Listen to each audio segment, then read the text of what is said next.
Anda à procura de um renting automóvel? Ou de um aluguer de carro mensal ou diário? Ande com a Quinto. Há 30 anos que a Quinto anda consigo para lhe oferecer um serviço de mobilidade completo e de confiança.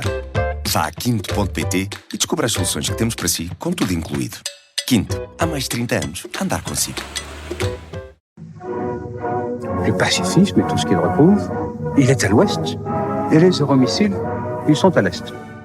We shall fight in the hills. We shall never surrender. Não estamos mais isolados. A solidariedade europeia não nos faltará. Diplomatas, um podcast de análise da atualidade internacional com Teresa de Sousa e Carlos Gaspar. Bom dia e bem-vindos a um novo episódio do podcast Diplomatas. Eu sou o Ivo Neto e comigo está a jornalista Teresa de Sousa e o investigador Carlos Gaspar. Estamos a gravar na tarde de quinta-feira, dia 17 de outubro.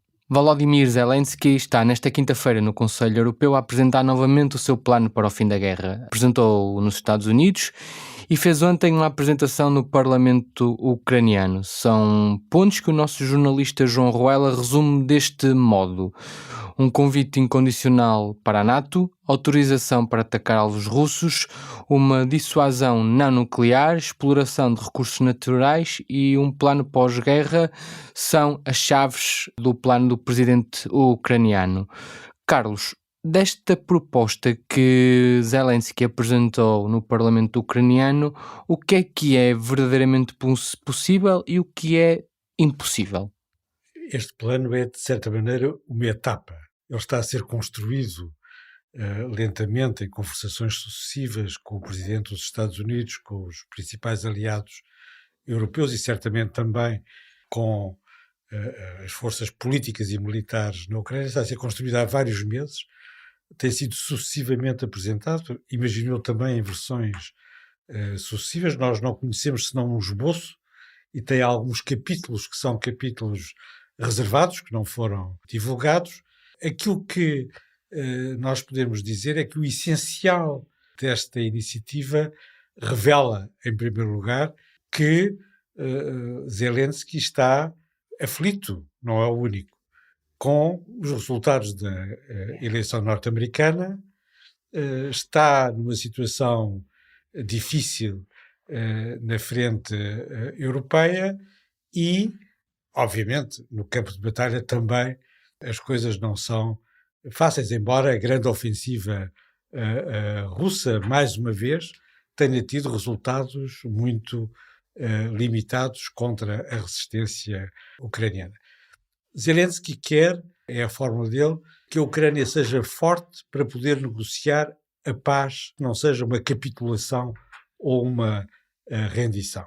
E quer avançar tanto quanto possível nesse processo, em parceria com os seus aliados, antes da eleição norte-americana. O que é substancial na proposta de Zelensky? Não nos termos exatos da proposta de Zelensky, mas no seu sentido político e estratégico. O que está esboçado naquele conjunto de proposições é essencialmente o seguinte: a Ucrânia está disposta a fazer a paz e a aceitar provisoriamente uma divisão da Ucrânia em troca da sua entrada na NATO. Carlos, será que podia explicar um bocadinho melhor essa parte, que eu acho que é verdadeiramente nova, não tínhamos... Acho que nunca falámos mesmo nós, entre os três e entre os convidados, trouxemos aqui essa questão do que acabou de falar, esse ponto de forma particular. Exato. Há um precedente, de certa maneira. Exato. Que é o precedente da Alemanha. A Alemanha esteve dividida durante toda a Guerra Fria, mas a partir de 1955 foi membro da NATO.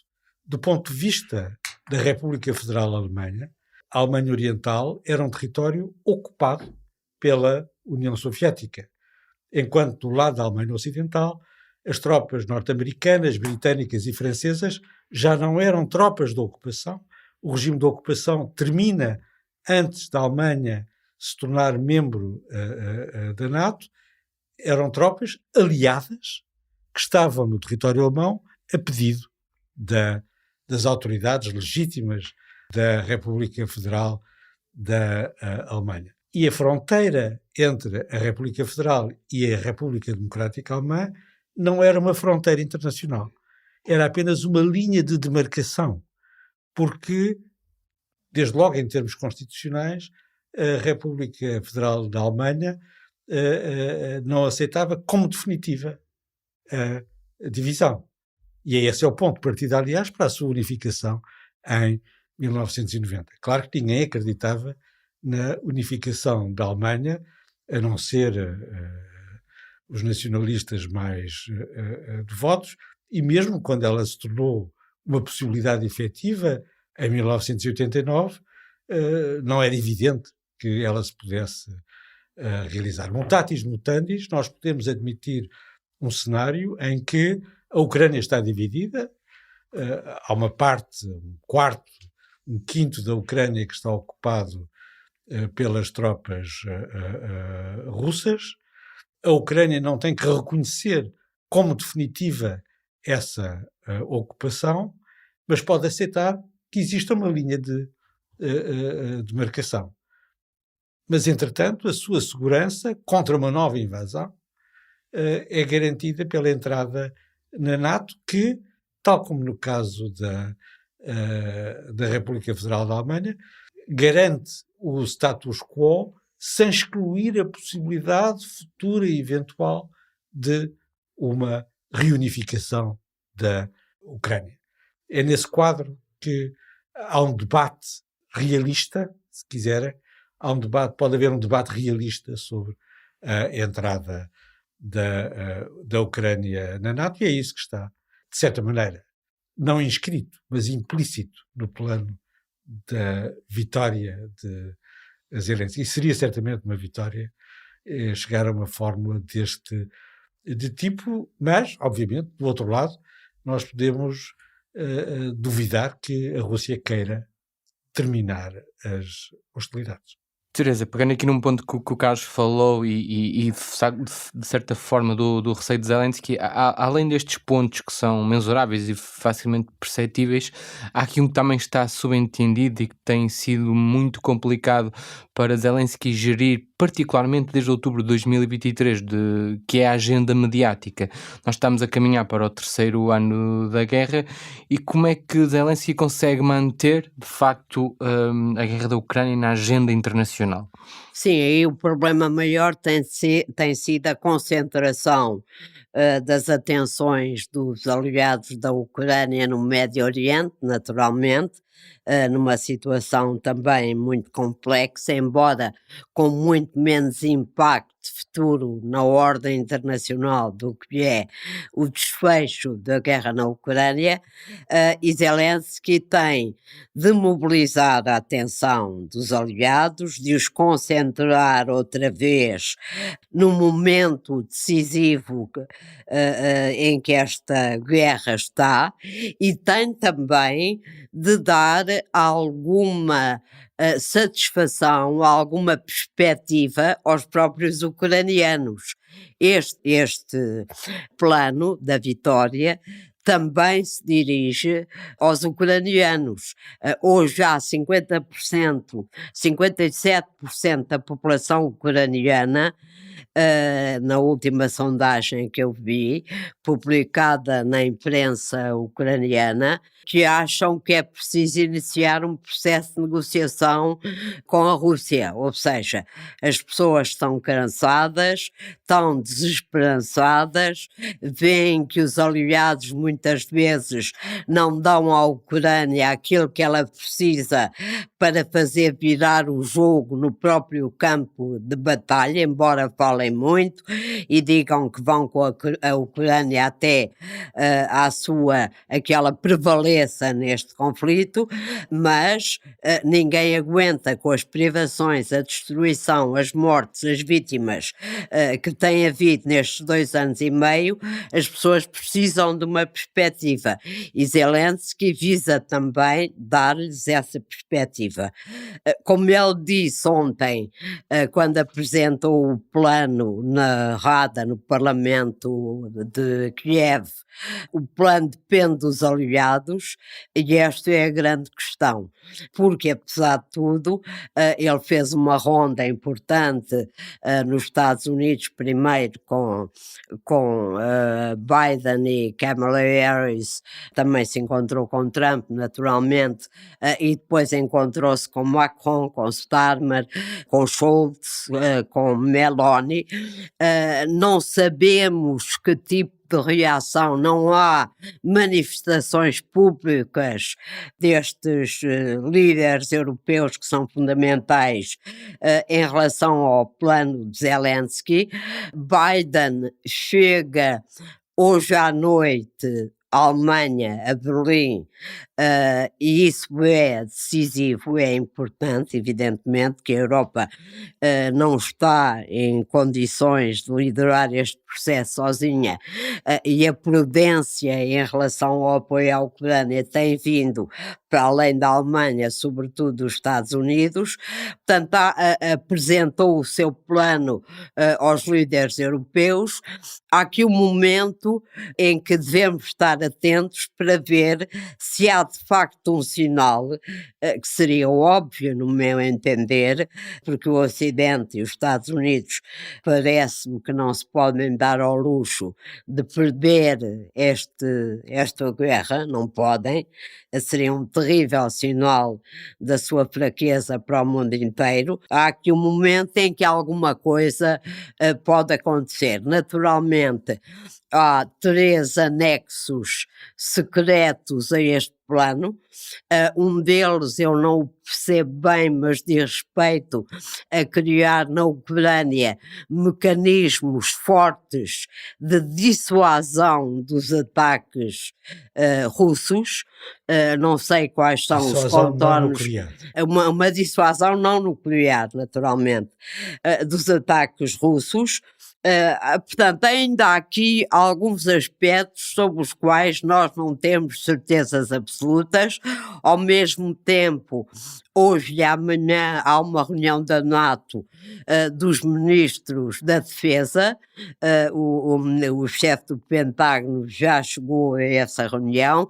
Há aqui uma série de fatores que, apesar de tudo, voltam um pouco a concentrar a atenção dos aliados no problema da Ucrânia, e do qual esperamos que saia alguma coisa de mais positivo. E centrando ainda aqui nesta questão do plano e do apoio, antes de avançarmos para a próxima questão, o Kremlin desvalorizou o plano apresentado por Zelensky, afirmando que os dirigentes ucranianos devem encarar a futilidade da política que estão a executar. Do Ocidente, seguindo a mesma linha que nós já tínhamos falado na semana passada, há uma certa apatia e uma falta também de um compromisso sério e de facto real. O novo secretário-geral da NATO, Marcos Rutte, ele elogiou o sinal forte da Ucrânia, mas disse que há muitas questões que ainda precisamos de perceber melhor. Carlos, o que é que pode, na verdade, Zelensky fazer para dobrar esta aparente apatia que se encontram os parceiros ocidentais? Talvez não seja apenas apatia. Há sinais que mostram que, talvez com um reflexo suicida, os próprios europeus, uma parte dos europeus, está preparada para deixar cair a Ucrânia.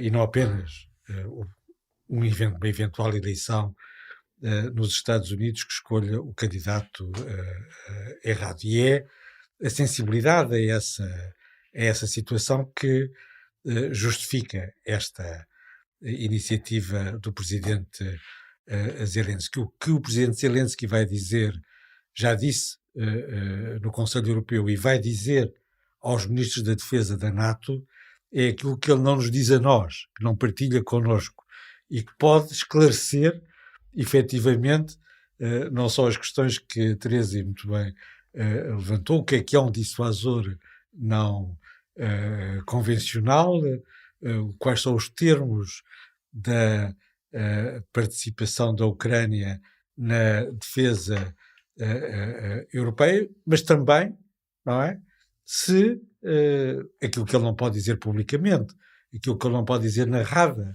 aquilo que ele não pode dizer sem se sentar à mesa, é se efetivamente está disposto a aceitar a divisão territorial da Ucrânia em troca desse processo de integração na NATO. Isso parece uma questão política, a questão política essencial para ultrapassar a oposição, que é uma velha oposição, da Alemanha à entrada da Ucrânia na NATO, e a oposição, que é uma nova oposição, de Biden à entrada da Ucrânia na NATO. Os europeus deviam tomar posição, deviam aproveitar esta circunstância, e designadamente o facto de ele ter ido primeiro ao Conselho Europeu, para apoiarem a entrada da Ucrânia na NATO e contrabalançarem, se isso é possível, as reticências dos Estados Unidos, que não são apenas republicanas,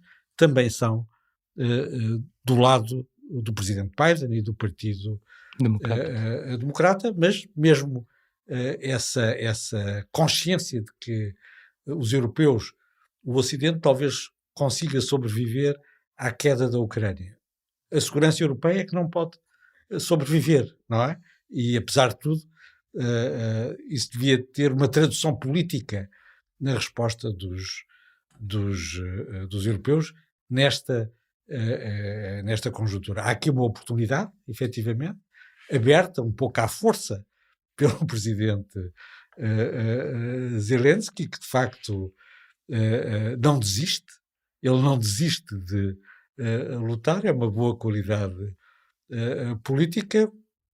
Aquilo que ele traz, os termos, se estes são os termos, aquilo que ele traz para cima da mesa são termos realistas com os quais os europeus deviam poder viver.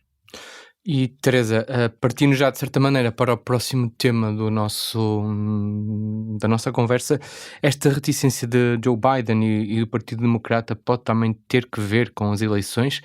Que significado é que poderia, por exemplo, ter a adesão da Ucrânia à NATO nas eleições do dia 5 de novembro? Para a realidade norte-americana, que significado é que isto teria para os eleitores norte-americanos? Eu só queria fazer aqui uma precisão que me parece importante, é que Zelensky não quer, o que Zelensky pede é apenas um convite, não é, quer dizer, um convite. A NATO em Washington não fez um convite formal à Ucrânia para iniciar o processo de adesão à NATO. Evidentemente que os europeus, os aliados europeus e a América estão sempre a dizer que a adesão da Ucrânia é irreversível, e o próprio Mark Rutte disse ontem que seria certamente o 33º país membro da Aliança, sem dizer quando, o que também não ajuda muito. Embora, como o Carlos chamou a atenção, esta história de um país poder entrar partido dentro da Aliança está a ser discutida a sério na Europa e nos Estados Unidos. Não é uma ideia vaga, é uma discussão que está neste momento em cima da mesa e já é bom que assim seja. Em relação às eleições americanas, como perguntaste, não ajuda. Bom, não creio, se eu olhar para aquilo que Kamala Harris tem dito em relação à Ucrânia, em relação à NATO, de concreto e não vago, digamos assim,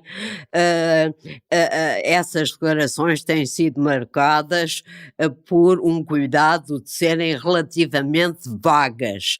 Portanto, não creio que lhe interesse neste momento entrar na campanha, criar na campanha uma discussão à volta disso. Sabemos qual é a posição de Trump.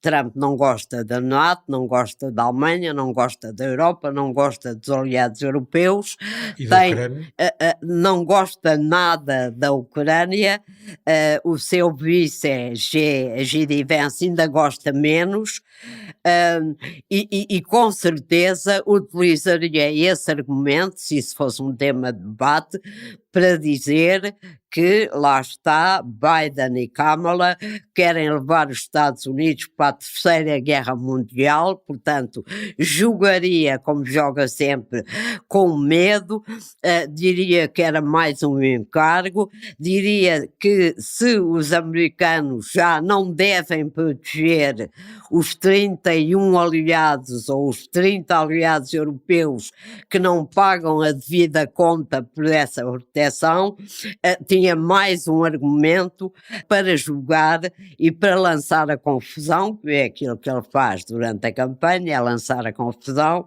sobre todos os assuntos. Portanto, não parece que seja um tema que interesse neste momento ao debate presidencial e, portanto, também se percebe alguma reserva e algum cuidado de Biden para tratar esta questão com muito cuidado, porque na situação em que estão as eleições na América, em que, digamos, todos os votos contam, porque a eleição está objetivamente empatada, como nós vemos em todas as sondagens, os votos contam, a mobilização conta, tudo conta. Trazer este tema não seria muito conveniente. Agora, é um facto também que em Washington, na Cimeira de Washington, Biden com Scholz foi um dos aliados, ainda por cima aquele que verdadeiramente manda, ou pelo menos continua a mandar até agora, que não se entusiasmou com a ideia de uma adesão rápida da Ucrânia à NATO. Eu estive a ouvir há 2 dias a conferência aqui em Lisboa da Anne-Marie Slaughter, uma grande especialista de política externa norte-americana que trabalhou com Hillary Clinton e quando Hillary Clinton era secretária de Estado do primeiro mandato Obama, e ela frisou que Biden tem uma preocupação muito forte, muito arraigada em relação aos riscos que pode correr na Ucrânia, riscos que têm a ver, naturalmente, com o risco de um confronto entre a NATO e a Rússia. Ela, aliás, explicou essa posição muito profunda e muito enraizada de Biden, por exemplo, em relação à entrega de armamento dos tais mísseis de longo alcance que podiam atingir território russo, dizendo que Biden nunca aceitará a entrega desses mísseis, pela simples razão de que um deles podia matar cidadãos russos. E esse risco ele, pura e simplesmente, não está disposto a correr. Portanto, há aqui este pano de fundo complicado, que fica muito mais complicado por estarmos nesta eleição dramática entre a eleição para a Casa Branca, para escolher o presidente que vai, ou o presidente que vai substituir Joe Biden, e, portanto, como tem sido estratégia da campanha de Kamala, quanto menos ondas se fizerem, melhor. Há aqui uma enorme prudência, não sei se é bom, não sei se é mau. É assim, é a campanha dela. Agora, se olharmos para as sondagens, a maior parte dos americanos, é claríssimo, apoiam a ajuda à Ucrânia. Alguns até acham que devia ser mais, portanto o discurso de Trump, estamos a gastar dinheiro à toa, não colhe muito, mesmo entre os eleitores republicanos, e a Rússia continua a ser vista pela maioria dos americanos como um risco, como uma ameaça, como um país que prejudica a América. Este é o pano de fundo. E é para as sondagens que eu vou precisamente agora. Nas últimas semanas, os jornais norte-americanos têm destacado muito os gastos avultados da campanha de Kamala Harris, que não são acompanhados, lá está, por um distanciamento tão grande nas sondagens em relação a Donald Trump. Carlos, o que é que falta aqui para que a democrata consiga, de facto, distanciar-se do republicano, de Donald Trump? Já houve aqui vários casos, desde do debate entre os dois, em que se esperava, de facto, um distanciamento de Kamala Harris, mas isso nunca aconteceu e há tão pouco tempo isso vai acontecer, ou vamos chegar mesmo ao dia 5 ou ao dia 4 aqui numa corrida muito apertada? Provavelmente sim, a menos que aconteça um acidente. O presidente Biden já garantiu que não há um acidente na guerra entre Israel e o Irão.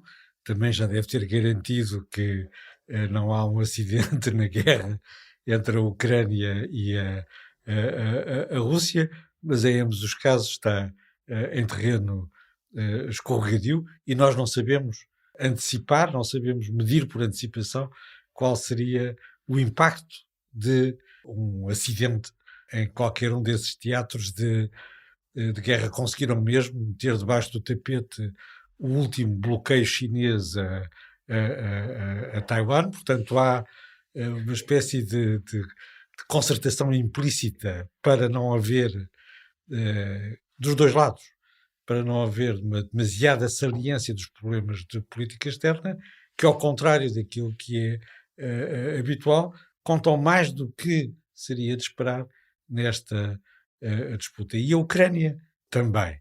Em relação à Ucrânia, o encontro, o encontro bilateral entre Zelensky e o candidato Donald Trump correu pessimamente, e manifestamente correu mal. O presidente Trump, o antigo presidente Trump, não quis disfarçar isso. A posição do candidato republicano é clara.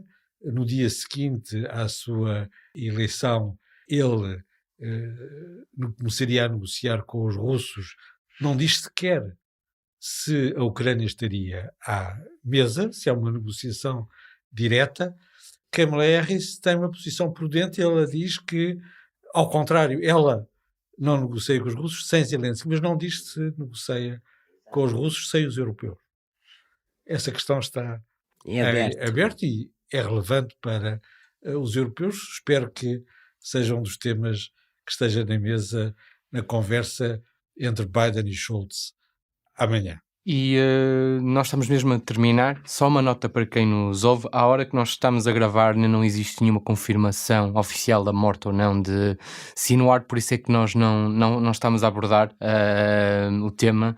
O que se sabe é que as autoridades israelitas estão de facto a fazer testes de ADN neste momento para confirmar se o líder do Hamas foi de facto foi morto num ataque de Israel. Por isso nós não estamos a abordar o tema durante esta gravação, porque não existe de facto uma confirmação oficial. Amanhã, quando nos ouvirem, quer existe uma confirmação, quer não exista, não estranhem nós não termos tocado no assunto. As questões do delay desta gravação. Queria agradecer ao Carlos e à Teresa por mais este podcast, também agradecer a quem nos ouviu. Nós regressamos na próxima semana. Obrigado. O podcast Diplomatas é uma parceria Público-IPRI, Instituto Português de Relações Internacionais.